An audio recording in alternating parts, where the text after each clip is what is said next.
भारत हा विविधतेने नटलेला देश आहे. इथे अनेक धर्म, जाती, भाषा आणि संस्कृती एकत्र नांदतात. परंतु या विविधतेमध्ये एक कटू सत्य देखील दडलेले आहे. ते म्हणजे असमानता. शतकानुशतके भारतीय समाजात काही लोकांना उच्च स्थान देण्यात आले, तर काहींना अत्यंत खालच्या स्तरावर ठेवण्यात आले. या व्यवस्थेमुळे लाखो लोकांना मानवी हक्कांपासून वंचित राहावे लागले. त्यांना शिक्षण, पाणी, मंदिर प्रवेश आणि सामाजिक सन्मान यांसारख्या मूलभूत गोष्टी नाकारल्या गेल्या. अशा या अन्यायकारक परिस्थितीत एक व्यक्ती उभी राहिली, जिने संपूर्ण आयुष्य समानतेसाठीच्या लढ्यासाठी समर्पित केले. ती व्यक्ती म्हणजे B.R. आंबेडकर. त्यांचा जन्म एका अशा समाजात झाला जिथे त्यांना अस्पृश्य म्हणून वागवले जात होते. लहानपणापासूनच त्यांनी अन्याय, अपमान आणि भेदभाव अनुभवला. परंतु या अनुभवांनी त्यांना खचवले नाही. उलट त्यांनी त्यांच्या मनात एक प्रखर ज्वाला पेटवली, समानतेसाठी लढण्याची जिद्द. बालपणीच्या एका प्रसंगाने त्यांच्या आयुष्यावर खोल परिणाम केला. शाळेत त्यांना इतर मुलांप्रमाणे बसण्याची परवानगी नव्हती. पाणी प्यायचे असेल तर त्यांना दुसऱ्याच्या मदतीची गरज होती. हे सर्व अनुभव एका लहान मुलासाठी अत्यंत वेदनादायक होते. पण याच अनुभवांनी त्यांच्या मनात एक प्रश्न निर्माण केला: माणूस माणसाशी असा भेदभाव का करतो? या प्रश्नाचे उत्तर शोधण्याचा त्यांचा प्रवासच पुढे जाऊन एक मोठी सामाजिक क्रांती ठरला. त्यांनी लवकरच ओळखले की समाजातील असमानतेचे मूळ कारण म्हणजे अज्ञान आणि अन्यायकारक सामाजिक रचना. आणि या समस्येवर उपाय शोधण्यासाठी त्यांनी शिक्षणाचा मार्ग निवडला. शिक्षणाच्या जोरावर त्यांनी केवळ स्वतःचे आयुष्य बदलले नाही, तर लाखो लोकांसाठी आशेचा किरण निर्माण केला. परंतु त्यांच्या संघर्षाची सुरुवात इतकी सोपी नव्हती. त्यांना प्रत्येक टप्प्यावर अडथळ्यांचा सामना करावा लागला. समाजाचा विरोध, आर्थिक अडचणी आणि सतत होणारा अपमान या सगळ्यांवर मात करून त्यांनी आपले शिक्षण पूर्ण केले. त्यांनी देश-विदेशातील प्रतिष्ठित विद्यापीठांमध्ये शिक्षण घेतले. त्यांनी कायदा, अर्थशास्त्र आणि राजकारणाचा सखोल अभ्यास केला. परंतु त्यांनी हे ज्ञान केवळ स्वतःच्या प्रगतीसाठी वापरले नाही. त्यांच्या मनात एकच ध्येय होते: भारतातील प्रत्येक व्यक्तीला समान हक्क मिळवून देणे. त्यांनी ठामपणे विश्वास ठेवला की समानता ही केवळ एक आदर्श कल्पना नसून ती प्रत्येक माणसाचा जन्मसिद्ध अधिकार आहे. यांचा हा विचार त्या काळात अत्यंत क्रांतिकारक होता, कारण त्यावेळी समाजातील बहुतेक लोकांनी असमानतेला स्वीकारले होते. त्यांनी त्याला परंपरेचा भाग मानले होते. परंतु बाबासाहेबांनी या परंपरेला आव्हान दिले. त्यांनी समाजाला सांगितले की जर एखादी परंपरा अन्यायकारक असेल तर ती बदलली पाहिजे. त्यांनी लोकांच्या मनात स्वाभिमान आणि आत्मविश्वास निर्माण करण्याचे कार्य सुरू केले. त्यांनी लोकांना सांगितले, तुम्ही स्वतःला कमी समजू नका, तुम्हीही या समाजाचे समान सदस्य आहात. यांच्या या विचारांनी लाखो लोकांना प्रेरणा मिळाली. त्यांनी समाजातील दुर्बल घटकांना संघटित करण्यास सुरुवात केली. त्यांनी त्यांना त्यांच्या हक्कांबद्दल जागरूक केले. त्यांचा हा प्रवास केवळ वैचारिक नव्हता, तो एक प्रत्यक्ष कृतीचा संघर्ष होता. त्यांनी अनेक चळवळी उभारल्या, ज्या समाजातील अन्यायाविरुद्ध उभ्या राहिल्या. परंतु या सर्व चळवळींची पायाभरणी एका गोष्टीवर आधारित होती: समानतेचा अधिकार. बाबासाहेबांना स्पष्टपणे माहीत होते की समानता मिळवण्यासाठी केवळ विचार पुरेसे नाहीत, त्यासाठी संघर्ष करावा लागतो. आणि हा संघर्ष केवळ बाह्य परिस्थितीविरुद्ध नव्हता, तर समाजाच्या मानसिकतेविरुद्धही होता. कारण जेव्हा एखादी चुकीची गोष्ट शतकानुशतके चालत आलेली असते, तेव्हा ती बदलणे अत्यंत कठीण असते. परंतु बाबासाहेबांनी हा कठीण मार्ग निवडला. त्यांनी ठरवले की ते समाजातील प्रत्येक अन्यायकारक गोष्टीला आव्हान देतील. यांच्या या निर्धारामुळेच ते केवळ एक नेता नव्हते, तर एक क्रांतिकारी विचारवंत बनले. त्यांच्या जीवनातील प्रत्येक क्षण हा समानतेसाठीच्या लढ्यात व्यतीत झाला. आणि हा लढा पुढे जाऊन भारतीय समाजाच्या इतिहासात एक मोठा बदल घडवून आणणार होता. या अन्यायाविरुद्ध बाबासाहेबांनी थेट संघर्ष करण्याचा निर्णय घेतला. 1927 साली त्यांनी महाड सत्याग्रह उभारला, जो भारतीय इतिहासातील एक अत्यंत महत्त्वाचा टप्पा ठरला. महाड येथील चवदार तळे हे सार्वजनिक पाण्याचे ठिकाण असूनही अस्पृश्यांना तिथून पाणी घेण्यास मनाई होती. बाबासाहेबांनी हजारो अनुयायांसह त्या ठिकाणी जाऊन पाणी घेतले. हा केवळ पाणी पिण्याचा प्रश्न नव्हता, तर तो मानवतेचा आणि समानतेचा प्रश्न होता. या कृतीतून त्यांनी स्पष्ट संदेश दिला की आम्हीही माणूस आहोत आणि आम्हाला समान हक्क मिळालेच पाहिजेत. या घटनेमुळे समाजात मोठी खळबळ उडाली. विरोध झाला, हिंसाचार झाला, पण बाबासाहेब आपल्या भूमिकेवर ठाम राहिले.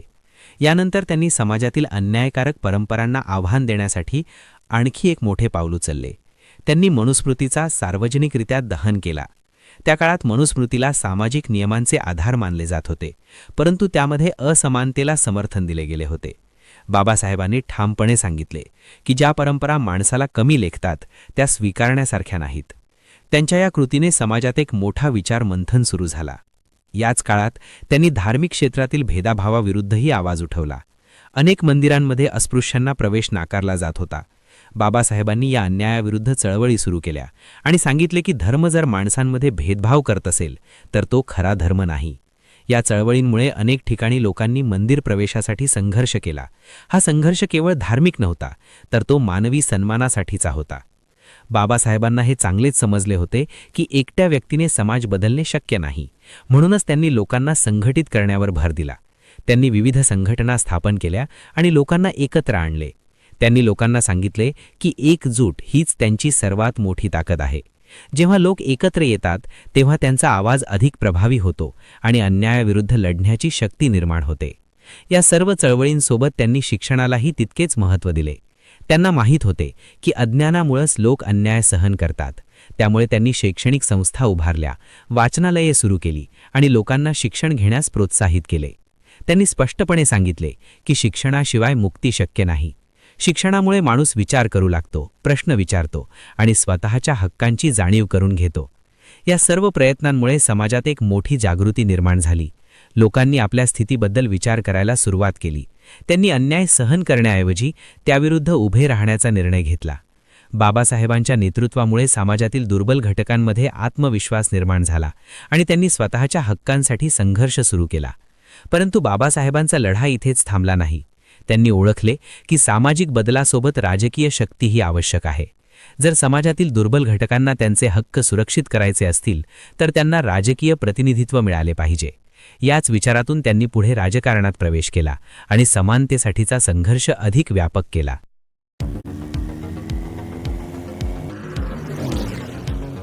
जीवनात पुढे जायचं आहे तर स्वतःपेक्षा पुढे जावं लागेल. जेव्हा मनात असतो चा संघर्ष अधिक व्यापक केला. त्या काळात भारतात ब्रिटिश राजवट होती आणि भारतीय लोकांना स्वातंत्र्याची लढाई लढावी लागत होती. परंतु बाबासाहेबांनी या लढ्याचा एक वेगळा पैलू मानला. त्यांनी सांगितले की स्वातंत्र्य मिळवणे महत्त्वाचे आहे, पण त्याहून अधिक महत्त्वाचे आहे की त्या स्वातंत्र्यात सर्वांना समान हक्क मिळाले पाहिजेत. जर स्वातंत्र्यानंतरही समाजात भेदभाव राहिला तर ते स्वातंत्र्य अपूर्ण असेल. हा त्यांचा विचार अत्यंत दूरदृष्टीचा होता. त्यांनी दलित आणि वंचित समाजासाठी स्वतंत्र राजकीय प्रतिनिधित्वाची मागणी केली. त्यांना वाटत होते की जोपर्यंत या समाजाला स्वतःचे नेते आणि आवाज मिळत नाही तोपर्यंत त्यांच्या समस्या कोणीही योग्यरित्या मांडू शकणार नाही. या विचारातून त्यांनी ब्रिटिश सरकारसमोर आपल्या मागण्या ठामपणे मांडल्या. त्यांनी गोलमेज परिषदांमध्ये भाग घेतला आणि तिथे दलित समाजाच्या हक्कांसाठी जोरदारपणे आवाज उठवला. या काळात त्यांचा संघर्ष अधिक कठीण झाला, कारण त्यांना केवळ समाजातील परंपरांशीच नाही तर राजकीय मतभेदांशीही सामना करावा लागला. अनेकदा त्यांच्या विचारांना विरोध झाला, पण त्यांनी कधीही आपल्या तत्वांशी तडजोड केली नाही. त्यांनी नेहमीच समानता आणि न्याय यांना सर्वोच्च स्थान दिले. त्यांच्या या संघर्षाचा एक महत्त्वाचा टप्पा म्हणजे पुणा करार. या करारामध्ये त्यांनी काही तडजोडी केल्या, पण त्या करतानाही त्यांनी आपल्या समाजाच्या हिताचा विचार सोडला नाही. त्यांच्या मनात एकच ध्येय होते: समाजातील सर्वात दुर्बल घटकांना न्याय मिळवून देणे. पुढे भारत स्वतंत्र झाला आणि देशाला नवीन संविधानाची गरज निर्माण झाली. या ऐतिहासिक कार्यासाठी बाबासाहेबांची निवड झाली. हे त्यांच्या आयुष्यातील सर्वात महत्त्वाचे आणि जबाबदारीचे काम होते. त्यांनी या संधीचा उपयोग करून भारताला असा कायदा दिला जो समानतेच्या तत्वांवर आधारित होता. भारतीय संविधान तयार करताना त्यांनी विशेष लक्ष दिले की कोणत्याही व्यक्तीवर त्याच्या जाती, धर्म, लिंग किंवा जन्माच्या आधारावर भेदभाव होऊ नये. त्यांनी संविधानामध्ये समानतेचा अधिकार, स्वातंत्र्याचा अधिकार आणि मूलभूत हक्कांची तरतूद केली. हे हक्क प्रत्येक नागरिकाला समानपणे लागू होतात, हीच बाबासाहेबांची सर्वात मोठी देणगी आहे. त्यांनी अस्पृश्यतेला कायद्याने गुन्हा ठरवले. हा निर्णय भारतीय समाजासाठी अत्यंत क्रांतिकारक होता, कारण शतकानुशतके चालत आलेल्या एका प्रथेला त्यांनी एका कायद्याने संपवण्याचा प्रयत्न केला. यामागे त्यांचा उद्देश स्पष्ट होता: समाजात कोणीही दुसऱ्यापेक्षा कमी नाही. त्यांनी आरक्षणासारखी व्यवस्था देखील आणली, ज्यामुळे समाजातील दुर्बल घटकांना शिक्षण आणि नोकरीमध्ये संधी मिळू शकली. हा निर्णय काही लोकांसाठी वादग्रस्त होता, पण बाबासाहेबांना माहीत होते की शतकानुशतके चाललेल्या अन्यायाची भरपाई करण्यासाठी काही विशेष उपाय आवश्यक आहेत. त्यांच्या या सर्व कार्यातून एक गोष्ट स्पष्ट होते: त्यांनी केवळ विचार मांडले नाहीत, तर त्या विचारांना वास्तवात उतरवले. त्यांनी कायद्याच्या माध्यमातून समानतेची हमी दिली. परंतु बाबासाहेबांना हेही माहीत होते की केवळ कायदे करून समाज बदलत नाही, समाजाची मानसिकता बदलणे आवश्यक आहे. म्हणूनच त्यांनी लोकांना सतत जागृत केले. त्यांनी शिक्षण, स्वाभिमान आणि संघटन यावर भर दिला. त्यांचा लढा केवळ एका पिढीसाठी नव्हता, तो भविष्यातील अनेक पिढ्यांसाठी होता. त्यांनी असा पाया घातला ज्यावर आजचा आधुनिक भारत उभा आहे. पण त्यांच्या या संघर्षाचा प्रवास इथेच संपत नाही. त्यांच्या आयुष्यात अजूनही अनेक महत्त्वाचे टप्पे आले, ज्यांनी त्यांच्या विचारांना अधिक व्यापक बनवले. त्यांनी केवळ सामाजिक आणि राजकीय समानतेसाठीच नाही, तर मानसिक आणि धार्मिक स्वातंत्र्यासाठीही लढा दिला. भारतीय समाजात असमानता केवळ सामाजिक किंवा आर्थिक नव्हती, तर ती लोकांच्या मनामध्ये खोलवर रुजलेली होती. अनेक लोकांनी स्वतःलाच कमी समजण्याची सवय लावून घेतली होती, तर काहींनी स्वतःला इतरांपेक्षा श्रेष्ठ मानण्याची मानसिकता जोपासली होती. ही मानसिकता बदलल्याशिवाय खऱ्या अर्थाने समानता निर्माण होऊ शकत नाही, हे बाबासाहेबांनी ओळखले होते. म्हणूनच त्यांनी लोकांच्या विचारांमध्ये परिवर्तन घडवून आणण्यावर भर दिला. त्यांनी लोकांना सतत सांगितले की कोणताही मनुष्य जन्मतः श्रेष्ठ किंवा कनिष्ठ नसतो. माणसाचे मूल्य त्याच्या जन्मावर नाही, तर त्याच्या कर्तृत्वावर आणि गुणांवर ठरते. हा विचार त्या काळात अत्यंत क्रांतिकारक होता, कारण तो समाजातील प्रस्थापित रचनेलाच आव्हान देणारा होता. बाबासाहेबांनी शिक्षणाला या परिवर्तनाचे सर्वात प्रभावी साधन मानले. त्यांनी लोकांना शिक्षण घेण्यासाठी प्रेरित केले, कारण त्यांना माहीत होते की शिक्षणामुळेच माणूस स्वतःबद्दल विचार करतो, स्वतःची ओळख शोधतो आणि अन्यायाविरुद्ध उभं राहण्याची ताकद मिळवतो. त्यांनी स्पष्टपणे सांगितले की अज्ञानामुळे माणूस गुलाम राहतो, पण शिक्षणामुळे तो मुक्त होतो. त्याचबरोबर त्यांनी स्वाभिमानावरही विशेष भर दिला. त्यांनी लोकांना सांगितले की जोपर्यंत तुम्ही स्वतःचा सन्मान करणार नाही, तोपर्यंत इतरांकडून सन्मान मिळवू शकत नाही. त्यांनी समाजातील दुर्बल घटकांना स्वतःवर विश्वास ठेवायला शिकवले. त्यांनी त्यांना त्यांच्या हक्कांची जाणीव करून दिली आणि त्या हक्कांसाठी लढण्याची प्रेरणा दिली. बाबासाहेबांचा हा विचार केवळ सैद्धांतिक नव्हता, तो त्यांच्या कृतीतूनही दिसून येत होता. त्यांनी आपल्या जीवनातून दाखवून दिले की शिक्षण, मेहनत आणि आत्मविश्वास यांच्या जोरावर कोणताही माणूस मोठे यश मिळवू शकतो. त्यांनी स्वतः अनेक अडचणींचा सामना करून उच्च शिक्षण घेतले आणि समाजात एक आदर्श निर्माण केला. परंतु त्यांनी केवळ स्वतःपुरते मर्यादित राहिले नाहीत. त्यांनी आपले संपूर्ण आयुष्य समाजासाठी समर्पित केले. त्यांनी लोकांना संघटित केले, त्यांना जागृत केले आणि त्यांच्यामध्ये एक नवा आत्मविश्वास निर्माण केला. त्यांच्या या प्रयत्नांमुळे समाजातील अनेक लोकांनी आपली ओळख नव्याने शोधायला सुरुवात केली. बाबासाहेबांनी धर्माच्या संदर्भातही महत्त्वपूर्ण विचार मांडले. त्यांना वाटत होते की धर्म हा माणसाच्या उन्नतीसाठी असावा, भेदभावासाठी नाही. जर धर्म माणसाला कमी लेखत असेल तर तो स्वीकारण्यासारखा नाही. या विचारातूनच पुढे जाऊन त्यांनी धर्मांतराचा निर्णय घेतला. त्यांनी बुद्धिझम स्वीकारला, कारण त्यांना त्यात समानता, बंधुता आणि करुणा यांचे मूल्य दिसले. त्यांच्या या निर्णयाचा समाजावर मोठा परिणाम झाला. लाखो लोकांनी त्यांच्यासोबत बौद्ध धर्म स्वीकारला. हा केवळ धार्मिक बदल नव्हता, तर तो मानसिक गुलामगिरीतून मुक्त होण्याचा एक प्रयत्न होता. या कृतीतून त्यांनी स्पष्ट संदेश दिला की माणसाने अशा विचारसरणीचा स्वीकार करावा जी त्याला सन्मानाने जगण्याची संधी देते. बाबासाहेबांचा संपूर्ण जीवन प्रवास हा समानतेसाठीच्या अखंड लढ्याचा होता. त्यांनी समाजाच्या प्रत्येक स्तरावर बदल घडवून आणण्याचा प्रयत्न केला, सामाजिक, राजकीय, शैक्षणिक आणि धार्मिक.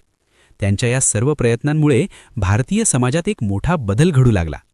परंतु त्यांचा लढा केवळ त्यांच्या आयुष्यापुरता मर्यादित नव्हता. त्यांनी असे विचार आणि मूल्य समाजाला दिली जी आजही आपल्याला मार्गदर्शन करतात. त्यांच्या विचारांमुळे आजही लाखो लोकांना प्रेरणा मिळते आणि ते समानतेसाठी लढण्याची ताकद देतात.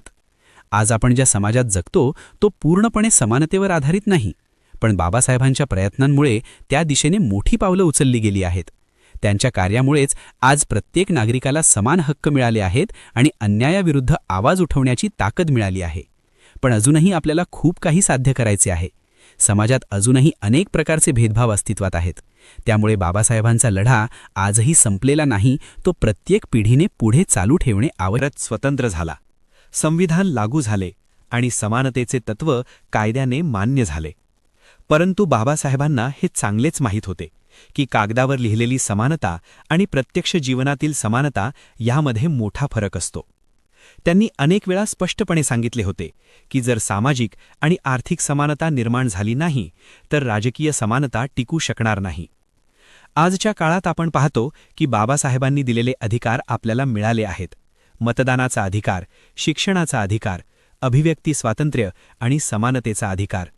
परंतु याचबरोबर समाजात अजूनही अनेक प्रकारचे भेदभाव आणि विषमता दिसून येतात. काही ठिकाणी जातीच्या आधारावर भेदभाव केला जातो, काही ठिकाणी आर्थिक असमानता लोकांना मागे ठेवते, तर काही ठिकाणी शिक्षणाच्या अभावामुळे लोक प्रगती करू शकत नाहीत. याचा अर्थ असा की बाबासाहेबांचा लढा अजून पूर्ण झालेला नाही, तो आजही सुरू आहे, फक्त त्याचे स्वरूप बदलले आहे. आजच्या तरुण पिढीसमोर एक मोठी जबाबदारी आहे, बाबासाहेबांनी दिलेल्या मूल्यांना जपण्याची आणि त्यांना पुढे नेण्याची. त्यासाठी सर्वात महत्त्वाचे साधन म्हणजे शिक्षण. आजच्या युगात ज्ञान मिळवण्याच्या अनेक संधी उपलब्ध आहेत, परंतु त्या संधींचा योग्य उपयोग करणे आवश्यक आहे. बाबासाहेबांनी सांगितले होते की शिक्षण हेच माणसाला स्वातंत्र्य देऊ शकते. आजही हा विचार तितकाच महत्त्वाचा आहे. शिक्षणामुळे माणूस केवळ नोकरी मिळवण्यासाठी सक्षम होत नाही, तर तो एक जबाबदार नागरिक बनतो. तो समाजातील समस्यांना समजून घेतो आणि त्यावर उपाय शोधण्याचा प्रयत्न करतो. त्याचबरोबर आजच्या काळात स्वाभिमान आणि आत्मविश्वास यांचीही तितकीच गरज आहे. अनेक वेळा आपण पाहतो की लोक स्वतःवर विश्वास ठेवत नाहीत किंवा समाजातील चुकीच्या गोष्टींविरुद्ध आवाज उठवण्यास घाबरतात. अशावेळी बाबासाहेबांचा विचार आपल्याला मार्गदर्शन करतो. स्वतःवर विश्वास ठेवा, आपल्या हक्कांसाठी उभे रहा आणि अन्यायाविरुद्ध लढा. आजच्या समाजात समानता ही केवळ कायद्यापुरती मर्यादित राहू नये, तर ती प्रत्येकाच्या वागणुकीत दिसली पाहिजे.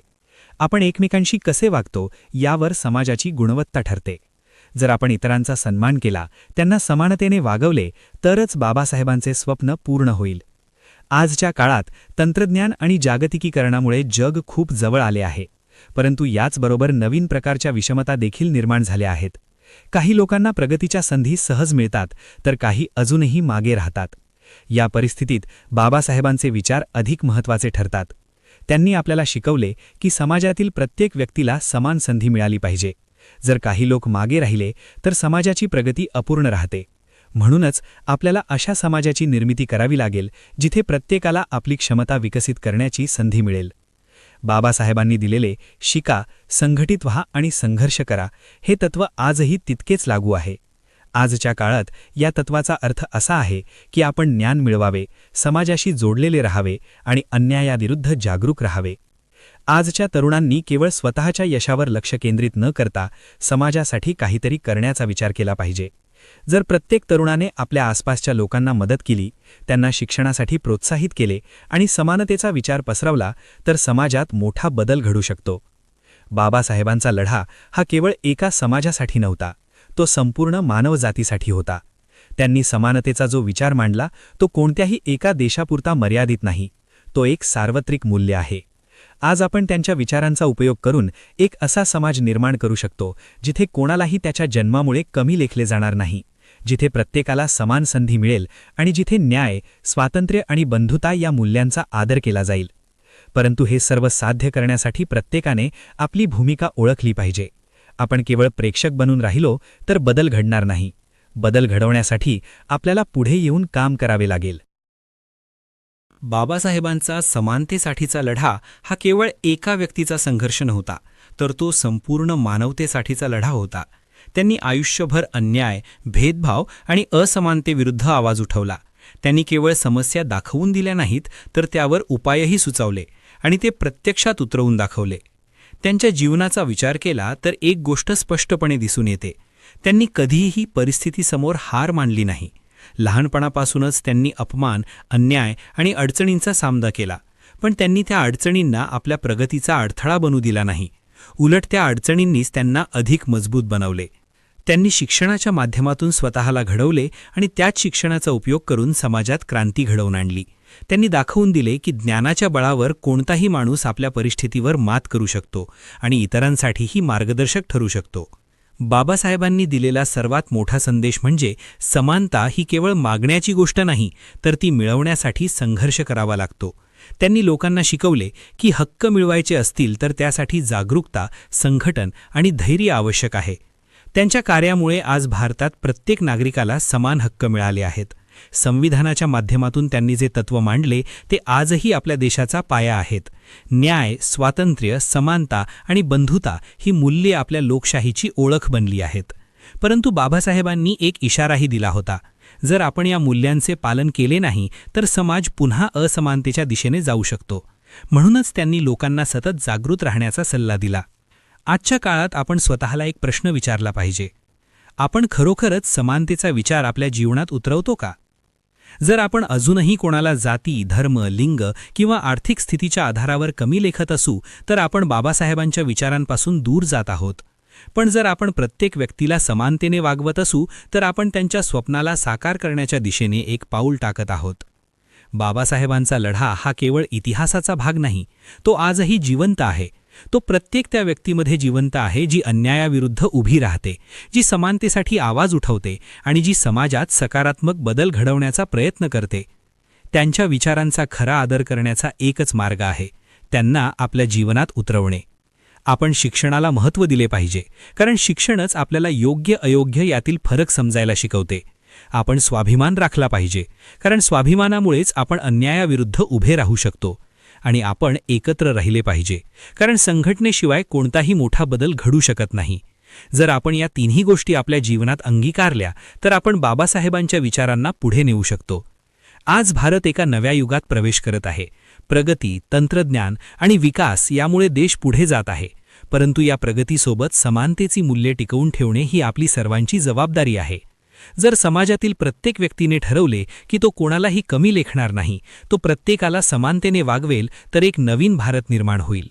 असा भारत जिथे खऱ्या अर्थाने समानता असेल. आणि हाच तो भारत आहे ज्याचे स्वप्न B.R. आंबेडकर यांनी पाहिले होते. त्यांच्या या स्वप्नाला साकार करण्याची जबाबदारी आता आपल्या सर्वांवर आहे. म्हणूनच या संपूर्ण लेखाचा शेवट करताना आपण एक निर्धार करूया. आपण समानतेसाठी लढू, आपण अन्यायाविरुद्ध आवाज उठवू आणि आपण असा समाज निर्माण करू जिथे प्रत्येक माणूस सन्मानाने जगू शकेल. कारण शेवटी बाबासाहेबांनी आपल्याला दिलेला सर्वात मोठा धडा हाच आहे की माणूस म्हणून जगायचे असेल तर समानतेसाठी लढणे आवश्यक आहे.